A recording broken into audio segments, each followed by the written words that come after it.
Today I want to talk about something a little bit different because I didn't have that many good video ideas today, and I thought, maybe make this video because I've been thinking about it for a while. So let's talk about mature games on Roblox.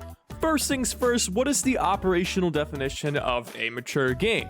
And when you're looking at game ratings, there's only really one place you can go: the Entertainment Software Rating Board, or ESRB for short. And if you're not familiar with it, well, trust me, you are, because that's responsible for rating every single game known to man. If you ever see that M for mature at the bottom left corner of a game, that's because they rated that. And I bring this entire thing up because Roblox's age demographic is getting older. Roblox has been around for roughly like 16, 17 years now. And there's a lot of people that were children when they first picked up Roblox, like me, all those years ago. Me personally, I started playing Roblox in 2012. Pretty wild, right?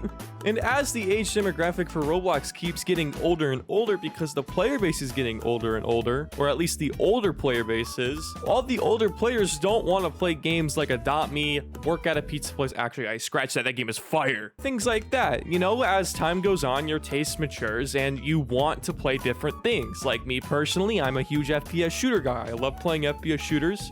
Granted, they're all rated M for mature, and my mom for the longest time would not let me play M for mature games, but after minor convincing, I was able to start playing them. And Roblox is a very rare case in gaming because we've never seen a game before that is like Roblox, because Roblox isn't a game, it's an engine. Just like YouTube, it's relevant because of its user-generated content.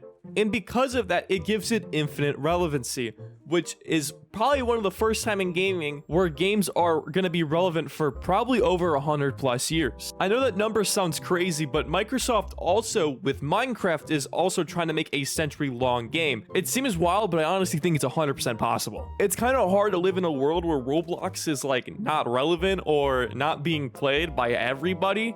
I mean, currently as it stands, Roblox is the biggest game of all time and the most popular game of all time at the moment, generating, I want to say, a few 100 million active players every month. That's no small feat. And so what does this all have to do with the rating system inside Roblox? Well, it's all relevant because recently Roblox has started pushing Roblox to a more mature age. With the additions of age ratings, voice chat, reduced moderation inside chats, Roblox is definitely on the right path to be making mature games on Roblox.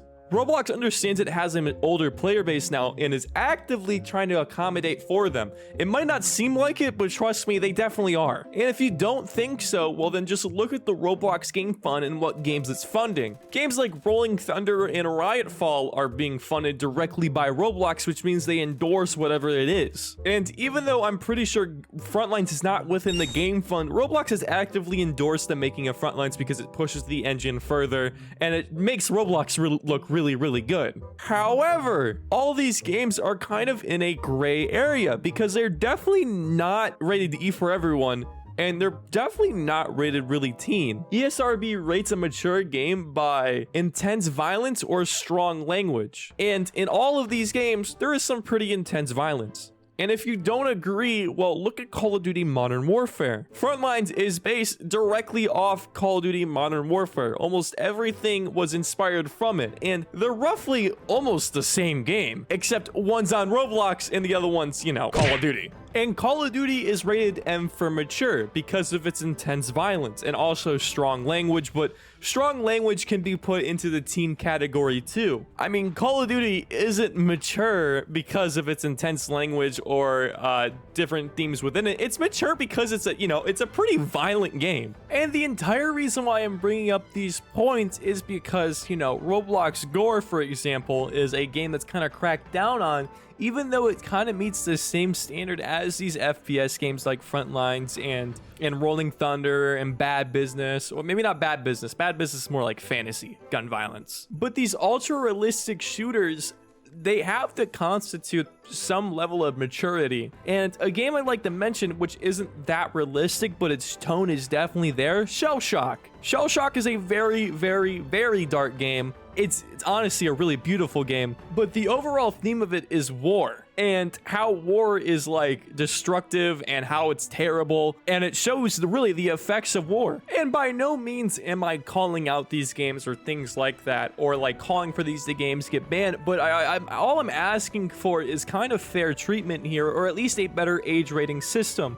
Instead of maybe having ages 13 plus, maybe adding 17 plus to show maturity, or you could do something like if you have parents' permission, you can play those games, you know, things like that. Don't get me wrong, 13 plus for most games, I agree with that. I think it should be like that, but games like Roblox Gore and things like that, they should be on Roblox, but they should have their own section of Roblox, because Roblox could grow from having a really mature audience. I mean, granted, yes, Roblox is considered a kid's game, but it really isn't like that. Roblox is a beautiful engine designed for people that don't really know how to code that well, to code and make their own games and inspire them to be future developers. And a lot of people's passions are about making the most gruesome games possible, as weird as that sounds. I mean, there is a market for it. I mean, just look at Doom. I mean, Doom's an extremely graphic, gory game, but it's also loved by millions of people because it's just such an amazing game. And I've talked to a lot of these developers, and a lot of these people, I mean, they're really good at what they do, but the issue is that they can't do what they want to do is because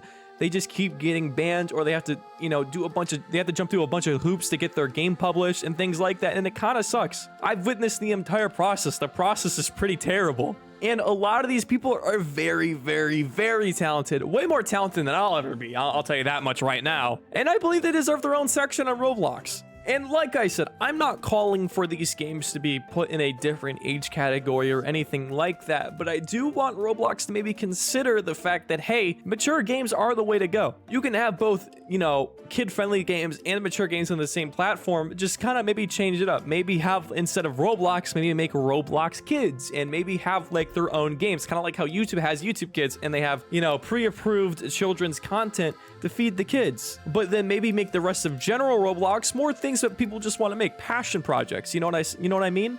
I don't know. To me, if I was running Roblox, this would be one of the first things I would do, because it just seems like common sense for the longevity of Roblox. I mean, people just grow up, and hey, you know, that's perfectly fine. So we'll end the video off with a question. Do you agree with me? Why or why not? Let me know down in the comments. I'll be reading them. I'll make sure to favorite the ones I like. And yeah, I'll try responding to some of the comments too to, you know, get an active conversation going. Anyways, guys, I hope you guys enjoy the rest of the day. Bye-bye.